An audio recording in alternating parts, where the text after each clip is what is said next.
Ryan, why are we getting a horror movie in to open the month of June? Because every month should open with a horror movie. Judges? Yes, the judges will allow that. Okay.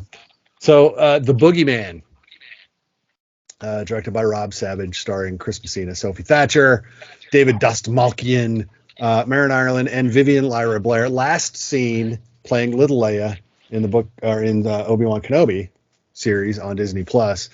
Sophie Thatcher was in Boba Fett series on Disney Plus. David Dastmalchian, you'll know as one of Ant-Man's cohorts. Chris Messina, you've seen in everything, apparently. Once he popped up on the screen, I was like, God, he's one of those guys that's in everything. Marin Ireland, I actually saw in 2 films at Sundance. She was incredible in both of them. Eileen and Birth Rebirth. That was a horrific movie, which is really great, by the way, and you can read my review of that on the website. But this, again, The Boogeyman. So yeah, what lurks in your closet? Silly premise, isn't it? But yet oddly effective. And well, I mean, but that's kind of, I mean, it's a Stephen King thing. It is, yeah, based on a 1974 short story, I think is what I read, from Stephen King. So we get people trying to adapt Stephen King horror to the screen, which it's a hit or miss. It's been hit or miss over the years. A family who has lost their mother, and the dad is trying to, who is, again, he's a psychiatrist. Very strange. We have a lot of parents who are psychiatrists. He's trying to deal with his 2 daughters, and by not dealing with anything. Yeah, I was going to say it's and that's kind of the central theme of this is the origin of, or at least the characterization of this boogeyman is. Yeah, it's trauma and how to avoid dealing with it. Well, and he comes to those who have are ignored by their parents. So this is, I don't know if this is based on any sort of old fairy tale or anything, but there definitely is that sort of kind of a switch around in the sense that usually the stories are, children listen to your parents or this will happen, whereas this film is parents listen to your children or this will happen. And I kind of enjoy that. Yeah, it's more than that. It's also trauma, which I was reminded, and I mentioned this in the theater, I was reminded of the idea of trauma as like this conduit for an actual presence from Smile earlier this year. Yeah. Earlier this year? Late last year. I don't even remember when it was. But this one is not as direct. It's a direct correlation in the monster terrorizing you, but not necessarily how it chooses its victims, I guess. Yeah. Because I mean, in Smile, it's pretty cut and dried. How this thing, this force, this entity, whatever it was in that film, kind of moves around. In this, it's just there's these creatures that have been around forever, and if they find you and latch onto you, then you're host. Really, is what it boils down to. So there's that. Sure. I mean, yeah, it's simplistic. There's, but a lot of horror films are in their nature. Yeah, and so this one is I want to say it's weird, and that's not true. I mean, it's fairly formulaic. It's got all of your noises in the dark kind of thing. Your monster doesn't like light thing. Closet doors opening and closing. I mean, there's some genuinely cool moments in this. I loved the tooth pulling episode. Both of them. Wink, wink. Well, but yeah, so I mean, so those were kind of neat and interesting. I love the use of the light globe moon Yeah, the youngest of the children in this that has this wonderful little moon glow that she takes with her at night. And I wasn't necessarily afraid of the dark, but I mean, I would have loved to have, a little moon globe as a child. Oh yeah.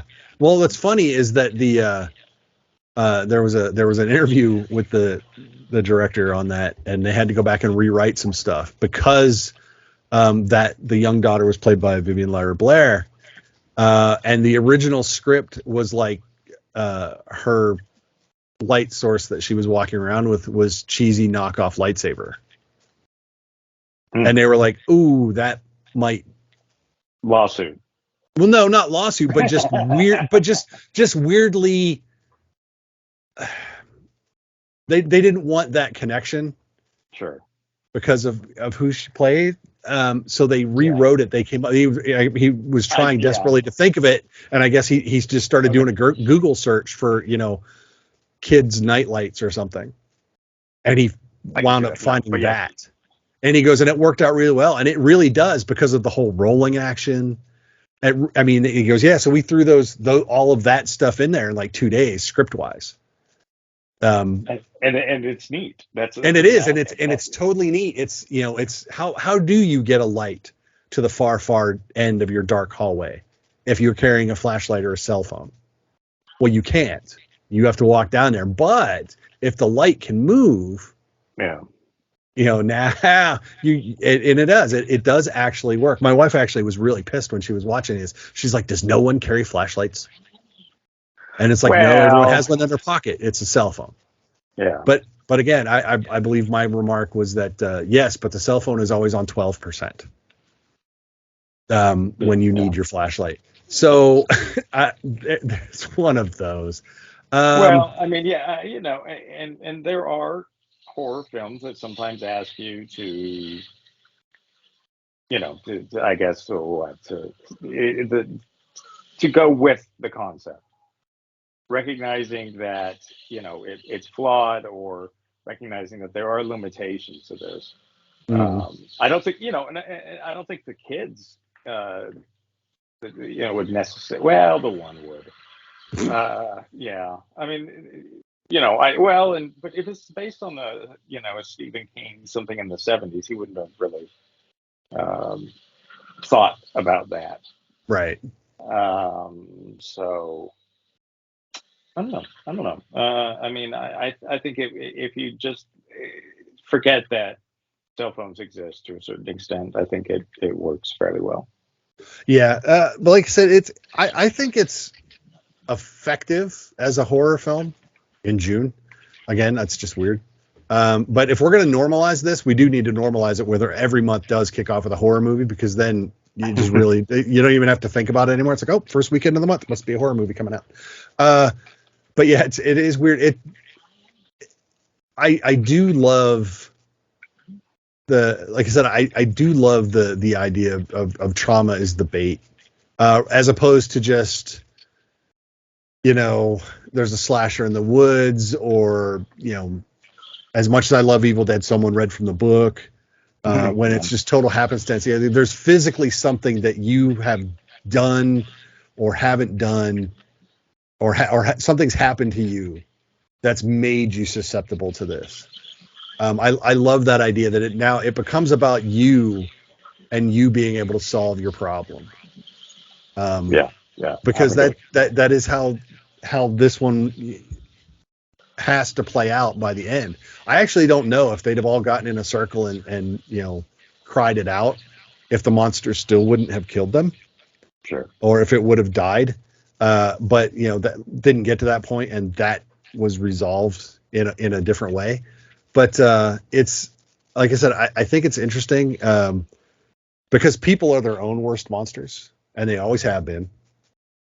And so even when you're not the monster, but if that monster is drawn to you specifically, it might as well be you.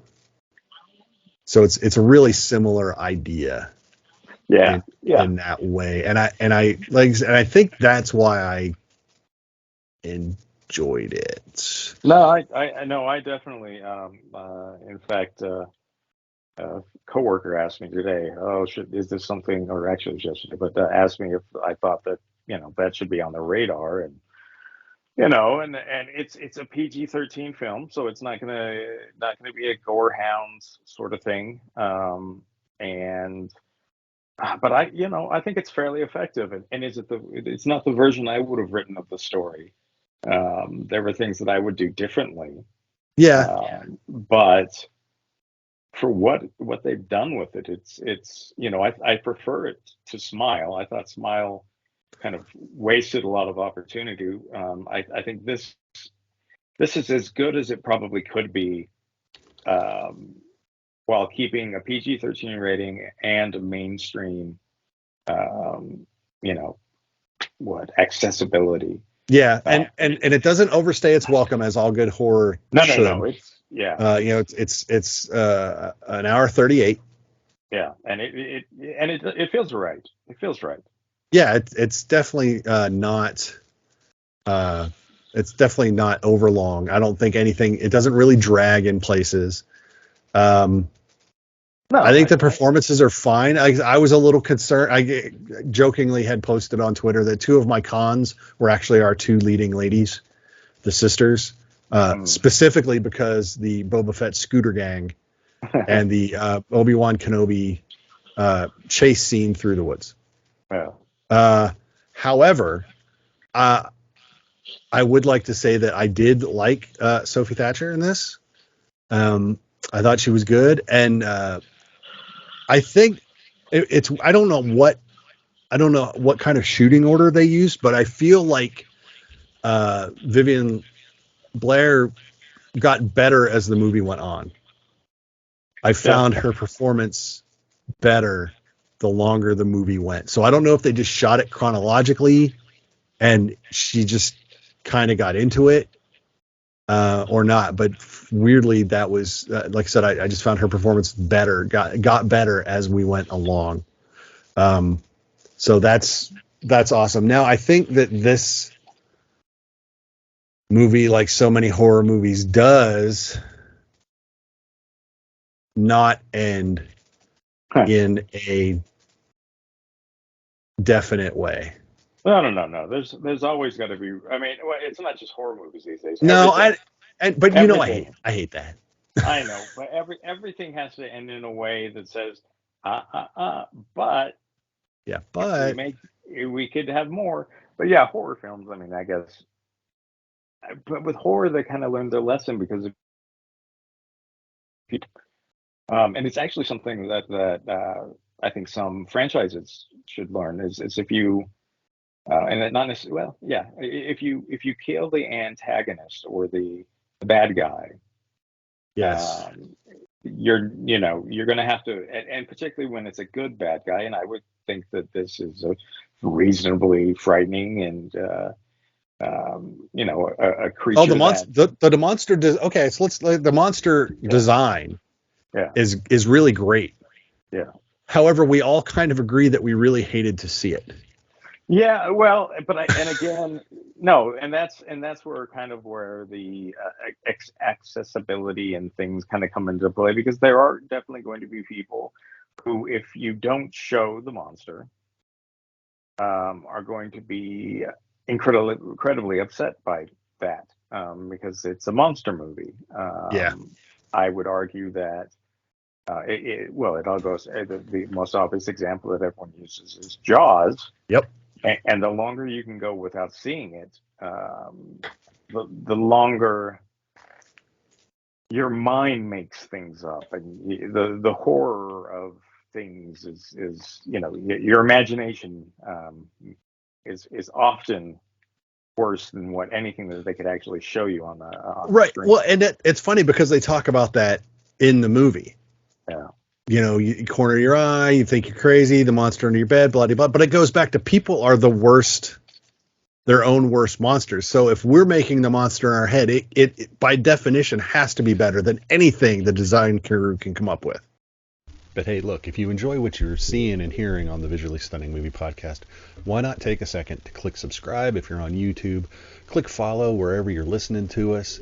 Follow us on Twitter at VS Movie Podcast. Same over on Facebook. If you're on Instagram, it's Visually Stunning Movie Podcast. That would be awesome for us. We appreciate you listening. And now let's get back to the show. Yeah. Because that's their monster. The monster that's in your head is your monster. Yeah. And again, it goes back to the kind of personal nature of these monsters. And so I love that idea. That's not to say that the monster design isn't good. No. It's horrific. It's fairly well, yeah. Even I mean, more so the more you see of it, I guess. Yeah. Which I guess that's nice. Yeah. There is an element where when you think you know what you're dealing with, it ups the ante. Yeah. It does not disappoint. Yeah. And that I appreciate that quite a bit, actually. That if you're going to show the creature, you might as well give all of us nightmares. Yeah, I mean, as you said before, I tend to like my horror movies. I'm a little more picky than I think that implies. But I wanted, for me, it wasn't quite as smart as I wanted it to be. It wasn't quite as brave as I wanted it to be. But was it tense? Yeah. Did I care about the characters? Yeah. I mean, if all the little things that matter, it checked off most of those boxes. And I think that, if you're looking to go to a movie and be a little creeped out, this definitely is effective. And that really can't be said for all horror films, or even most maybe horror films. So celebrate the fact that this one, while not maybe as imaginative as The Babadook or It Follows or whatever you want to whatever art house horror film you want. Well, what was the last one? What was it? Skinamarink? Yeah. Which I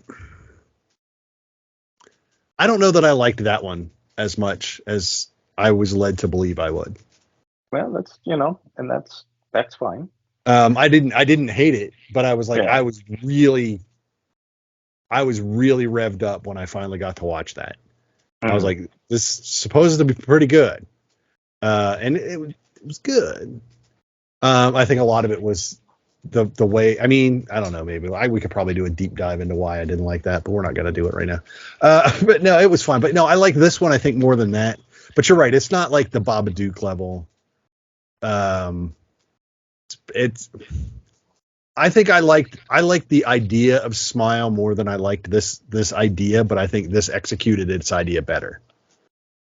But I did really like the idea of Smile, but it let me down on many levels. But this one, like I said, it's classic, monster in the closet under the bed kind of thing. But it executes it well. So, you don't have to be super inventive or original per se, but if you're not, then you had better execute. And if you are original, you better execute too, because if I like your idea, but you suck at pulling it off, it's the same thing. Sure. Like I said, this was at worst competently pulled off, and it's probably better than competent. I'd say it is. Yeah, but I mean, yeah, it does. It does what it sets out to do. And that is not an easy thing when you're making any movie. And a lot of horror films fail to scare people. And I joked that I wanted to leave the theater crying. Right. Which actually, there is a part of me that would like to see a movie that scares me and makes me that vulnerable, I guess, or gives me that sort of experience. And that probably sounds weird, but I would love to, be so taken in by a film that I lose all sense of reality or something. Right. All right.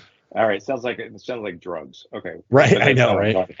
Yeah. Anyway, Well, what's funny is when I took my wife to this one, and she has a very strange relationship with horror. Um, she basically hates any horror movie like this when it's basically just jump scare. It's not jump scares, but it's No, fairly traditional. it's But tension building, what's around the corner. she has yet to forgive me for Raw. I love Raw. I do too. But she has yet to forgive me for that. So But, her relationship with horror is very strange.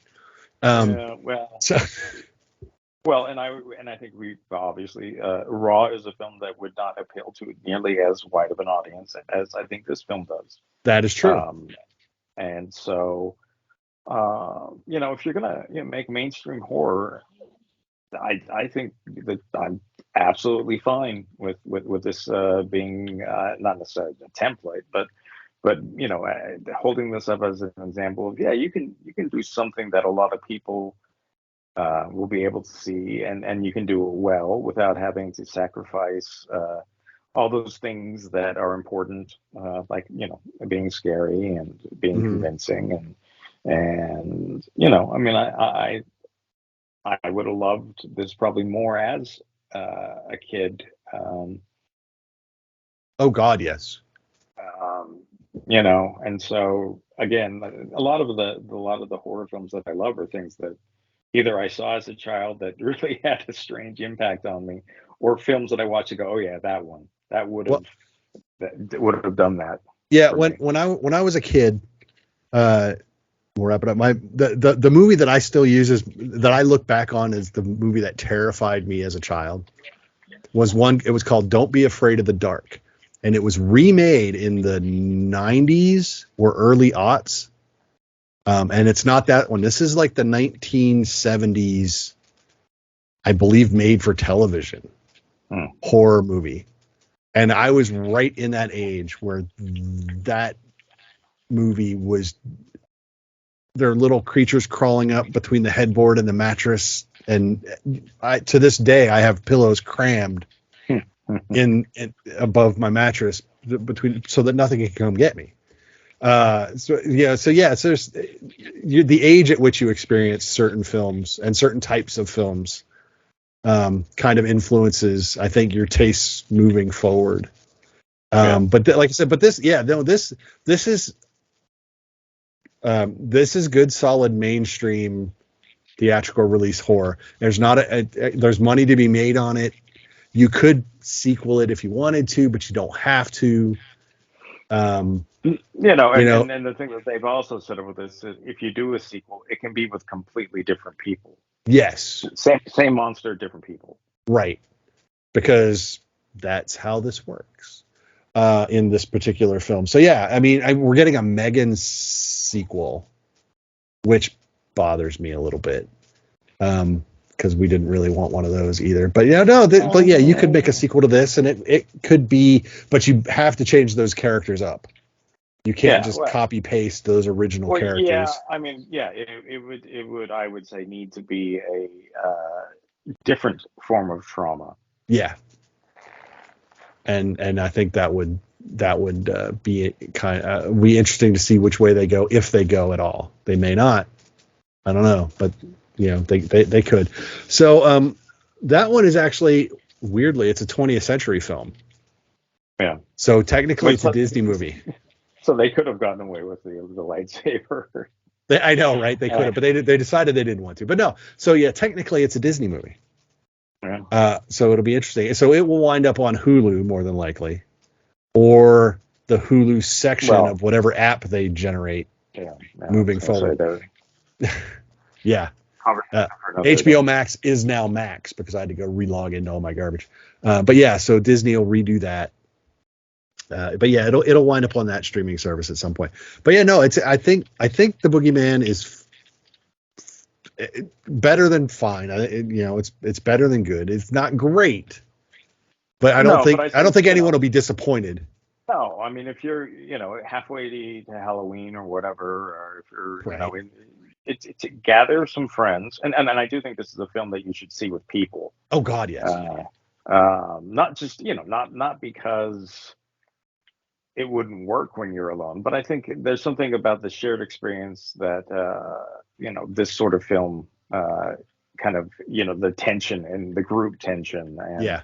when you can tell the person next to you is just as kind of as uncomfortable, or as like, oh, what's around the corner as you, I mean, and I I I think horror films in general play better with a crowd. Yeah, I think they do too. I think because you get collective emotion. Yeah. And collective fear. Really, like a good comedy with a crowd, the laughter gets louder, and in a horror with a good crowd, the fear gets deeper. Well, and the creep gets deeper, and a lot of times the room gets quieter. Yes, it does. So, which that's a good indicator. If you're in a horror movie, if everyone's actually being quiet, that's a pretty good sign. So that's one of this week's releases. We'll be talking about another one as well that comes out. But it's going to be a weird week for the Boogeyman because let's see, it's releasing up against the release of Spider-Man Across the Spider-Verse. Week 3 of Fast 10, week 2 of The Little Mermaid. Again, we're in a really weird spot in the box office, but I think this will do fine. I think there's always room for a horror movie. I hope so, yeah. To come in and make some money. I don't think there's a weekend outside of October where this wins a box office, but it's not designed to. So it doesn't have to. No, it doesn't have to, but I mean, let's face it, some of the movies as of late that were designed to do that have not done very well artistically. That is true. So no, I genuinely like this movie, and I would recommend it if you're looking for something that's creepy, not necessarily gory. Yep.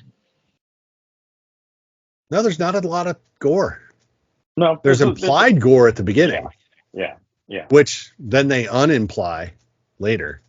But that was actually a really disturbing opening. The way it's presented, I was like, well, that's something. Yeah. So it's interesting, and I think it's a nice. It's kind of it's strange that it's like a palate cleanser for June. Sure. Because it's going up against things that are not it at all. So it's interesting. And they said, I'll be interested. It's not going to win the box office, but it wouldn't surprise me if it doesn't open top 3. Good. And if you look at the list, you might figure out how that works. Yeah. So we'll see. Again, it's an interesting time. But no, but again, it doesn't have to do gangbusters. It doesn't. That's not what it's built for. That's not what it's intended to do. It's not what it needs to do. It needs to stay in theaters for 5-6 weeks doing good numbers. And I think it can do that. Yeah. So it'll be interesting to see. We will be talking about Spider-Man Across the Spider-Verse Part 1 that also comes out this week. And so watch for that as well. But until we talk to you again, don't forget to like us, follow us on social media. You know how that works. Stay safe. Go see one of the many good movies that are in theaters and will be coming out in the coming weeks. So until next time, I am Mark. That is Ryan. Bye, Ryan. See you guys. We will talk to y'all later.